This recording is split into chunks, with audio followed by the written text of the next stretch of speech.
Ah, Valentine's Day, the season of love. A special time to spend special time with that special someone, all while engaging in the rampant commercialization that happens with any modern holiday. And what better way to do that than engage in a hobbyist board game?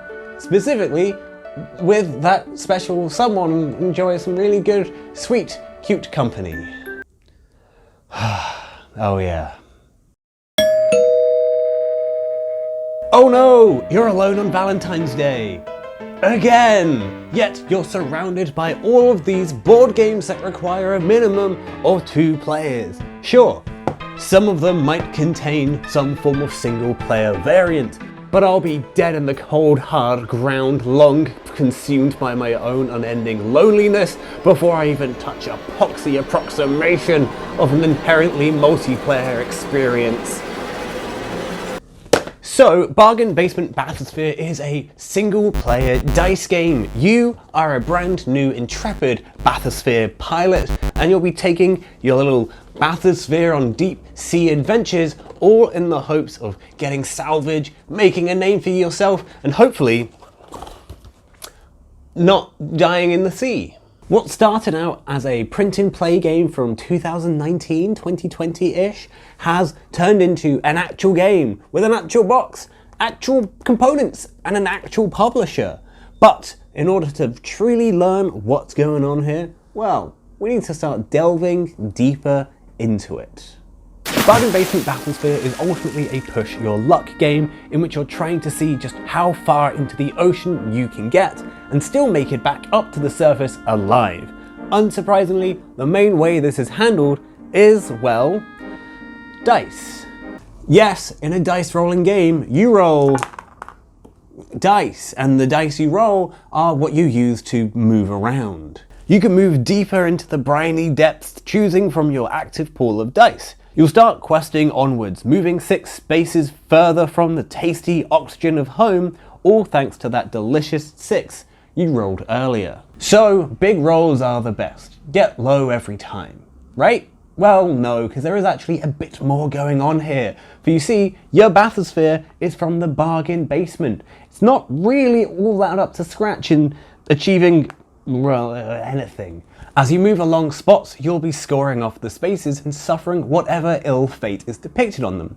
A sudden loss of air, the stress on the hull increasing ever more, or maybe you just bounce off a rock and take a lot of damage. There's not enough flex tape in the world that can save you when you're surrounded by the uncaring cruelty of the sea. But this sounds, well, overly brutal, doesn't it? Is there really so little you can do other than march deeper onwards into the ocean as your whole world collapses around you under so much nautical pressure? Well, here's a fun thing. You may not have rolled a hand of sweet 6s in your attempts to get to the bottom of the ocean and back up as fast as possible, because as we all know, the ocean can't kill you if you can run faster than it. I mean, it can, and it will, but the world of the ocean below massively expands and suddenly seems so much more achievable when you learn that, well, if you land on a space, whatever is on that space doesn't happen to you. Suddenly, you're sat there scratching your head, looking at the values you've rolled and the bigger, scarier numbers that are coming up in your route, and you're trying to work out just how you might be able to hop, skip, and jump onto those specific points, all in the hopes of avoiding, quite literally, a terrible time. The sigh of relief you feel as you manage to math out perfectly the right numbers of things to do in order to land on that quite daunting -2 spot. The breath of fresh air you feel as your already incredibly low supply of oxygen is spared once more, as you manage to use that otherwise useless 1 that you rolled to avoid losing that precious O2. The pure elation as you use your last die to place you comfortably on a whirlpool, avoiding any and all potential risk involved in that scenario. Needless to say, maths hasn't been this exciting since the discovery of the triangle. But I feel like there's more to be gained here. There's more that we can find in this ocean. So let's take another salvage tour and another dip into the sea. As we descend deeply down to the depths of the door dame will find that so far this is a fun little mathematical puzzle that's quite nifty, and yet there must be something that ties it all together, surely. Well, that's where we discover the greatest, juiciest salvage of them all: scenarios. Yes, this booklet isn't just simply the rules and instructions, it's also 20 scenarios for you to work your way through on your sea salvage adventure. Each one provides you with a little bit of story and what you're trying to do, as well as which board you're using and the various bits of setup and whatnot that is going into the scenario. These are giant mazes of maps, and well, if you're on a quest to collect some fish or something, well, it's a bit of a nightmare to work out where you're going, and thankfully the scenarios just sort of outline where you're confined to and add this different level of twist of strategy and challenge that you might not necessarily immediately come to appreciate. Sure, you've been on Rescue Party before, easy peasy, right? Well, have you been on Rescue Party where this entire arm of the map has been carved off and, oh no, it's one way down and one way back up? Oh goodness, things are gonna get tense. But the scenarios, they add your objectives for your undersea quest, and it turns this like nice pleasant puzzle of pushing your luck here and there into a slog and an ordeal of untold proportions, because suddenly, well, you're no longer just having a nice little jaunt downwards and then jaunt back up, because you might have to find specific locations and get to a specific spot, all within the hopes that you're also not gonna drown. Oh no. Realistically, this involves collecting points, and you get this through a number of ways, like landing on ocean floor tiles gets you points, picking up stranded divers gets you points, and salvaging some delicious salvage also gets you points. You'll normally need a specific quantity of points to say you've done a good job at salvaging, and this is where things begin to get a little tricky. You may recall that you have to breathe oxygen. I know, it's easy to forget, I do it all the time. But you see, every time you want to replenish your dice pool to basically have another go, you end up having to strike off some oxygen to do so, breathing in some of that delicious O2. But you see, if you really want to delve deep into the ocean, plunder everything you can, well, you're going to be rolling lots of dice. You're going to be having to breathe more oxygen over and over again, which also probably means you're taking more stress and probably more damage. And you're just exploring, but also ticking off your own timer of death. Sure, you can move backwards and forwards as much as you want, so long as you're completing a specific dice allotted movement. You take extra stress for each marked space you pass. So if you speed on by that stranded diver, well, you've probably signed them off to death because you do not have the time nor oxygen to make a legal sea U-turn and pick them up. And then there's the best way of getting points, and that's salvaging. You see, you could land on a little sea salvage spot here, and then you're allowed to use whatever remaining dice are active in your dice pool and convert those straight into points. So you could have rolled an exceptional hand. You convert every single one of them into a tasty, whopping 17 points. Good gravy me. And you're living your best nautical life. But oh no, that is your entire breath's worth of goes. So now you have to once more mark off some oxygen to re-roll your dice, and suddenly the surface just feels all the more further away. All that salvage is ultimately worthless if you yourself die under the sea and become the next big salvage spot. You only lose when you die. So if you can manage to hightail your way back up to the top of the sea without having completed your quest, well, that's fine. You get to live another day and have another go at it. The ocean's not going anywhere, I think. Well, I think it actually runs the risk of kind of going everywhere.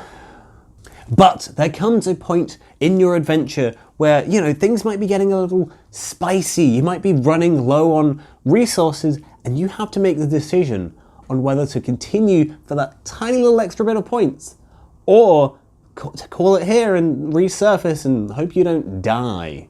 But oh no, you see, this repeated change in pressure is routinely going to ruin your ragtag vessel.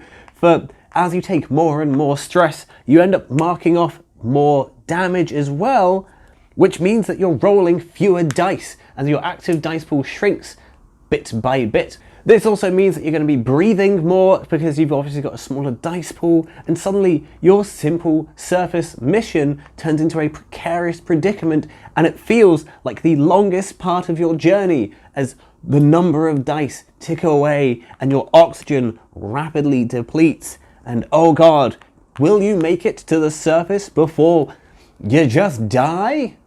The scenarios and how they drive you to play less optimally, to go out of your way to get specific things, mean that more and more things go wrong.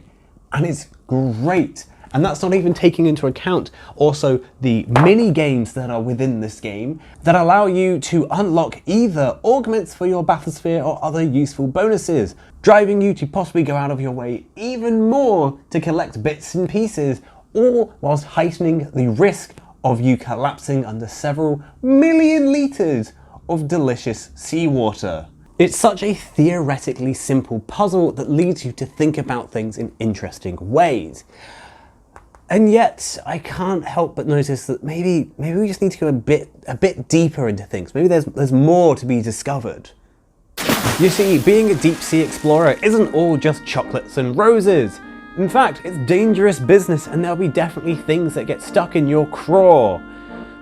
Fish. And this is ultimately best shown by the heat vents. Look, some things in Bargain Basement Bathysphere are awkward and cumbersome. Like, I feel like the rules could have been better explained. It took me a while to realize I was playing the game wrong for a bit because I wasn't marking stuff off. But also, it would really help if there was a better index page at the back, because while it's got this very simple reference page, there are rules for other bits and pieces that are only explained in the scenarios when you come across them. So if you want to double check a rule, you're finding yourself having to trawl through the various scenarios to find where it was first introduced, and you're flicking backwards and forwards in the book. And I feel like if there was just one page at the very back where it's like, hey, this is every rule you might need, I'd be, a lot nicer. But also heat vents. Now, I hate heat vents because, you see, in order to even get onto a heat vent, you have to have, one of the values on that heat vent within your dice pool. Cool. But also you have to be that specific number of spaces away from the heat vent to use it. So you eventually go there, you mark off that space, and then if you want to go up or down on the heat vent, well, you can either just discard 2 dice, or roll another one of your dice, not like one that you've already got a face, you're not just like, oh, I need to go up to 4 and I've got a 4. No, you have to roll a die, hope that you get one of the things that's marked on it, and in doing so then mark that off, and then, and only then, can you go up or down the heat vent as long as you've gotten the bits and pieces. Great, cool, you can get around the map super quickly and just sort of, spin up and down, cutting out lots of the map. That is until your return journey kicks in, and obviously you can't use the air vent that you just used or any of the spaces and numbers that you've already marked off. So, your return trip rapidly becomes more difficult because a lot of missions might limit the map that you kind of have to just return the way you came. But obviously that relies on very specific numbers landing in specific times, so you're sort of sat there rolling a die over and over and over again in the hopes that you might eventually actually get to the point where you can travel back down to where you need to be to continue your quest. And it's just annoying, clunky and awkward, and yes, you can use 2 die instead, just willy-nilly instead of pushing your luck. But it just becomes a case of, well, everything leads to death because you're just using up mega resources for something quite precarious at the best of times. Then there's also the stranded divers. The longer you take, the more of them asphyxiate. And this is kind of the order in which they perish is worked out completely randomly. But it takes into account everything that is on a board, not just what's in your scenario. So the ones that you could physically collect You could get lucky and they end up being at the very bottom. You've got loads of time to possibly pick them up. Or, well, unfortunately, they could end up just being at the very top and you instantly lose them to the cruel, uncaring ocean. And it's just a bit frustrating because, well, there goes a large chunk of points, or you might get some other bonuses from that, and you can't because they're just kind of awkward and there's this horrible timer and everyone's dying all the time and you're like, I'm sorry, I can't do that. You're really far down in the sea and you're at the very top. There's literally no way I can do this. Where were you now when they needed you? Alone on an aeroplane? Falling asleep on the window pane? Well, now their blood thickens. Partly due to the coagulation of it because they're dead and their blood is starved of oxygen and is just going to congeal due to, you know, being dead. Look, Bargain Basement Bathysphere is kind of great. It presents this delightful puzzle that just keeps on getting more and more layers to it as you think you've worked out the best optimum way of dealing with things. Well, the map changes and suddenly you're not allowed to go down this entire arm of the world and oh god, everything's kind of weird again and you're always just on the tip of possibly dying in the sea. It's wonderful. And with each scenario taking like 15 to 20 minutes, what I enjoy to do is just like put on some comfy clothing, listen to a couple of vinyls, and just lose myself to a nice aquatic adventure as I work through like 7 or 8 scenarios. It's a cheap solo board game that is really quite fun. Like, I'm not embarrassed to say that just doing some like dice rolls and doing a little bit of maths, I got genuinely quite excited with myself when I managed to look at what I might need in order to avoid a particularly precarious predicament and taking a lot of damage, and just like, oh goodness, I've worked it out, I can do this and then this, and that works out well. And it was such delight from like very simple bits and pieces. It's genuinely quite fun and the scenarios are just so short and easy that you can play like a small handful if you want, or like a large handful, like 2 handfuls, you know? And if you're into solo gaming or you've never played a solo game before, honestly, I would quite recommend it because it is just such a delightful little puzzle. There's so much charm and character at play here. And it's just an active delight as you just play more and more of it, die and then play some more, and it's just a nifty little adventure to go on.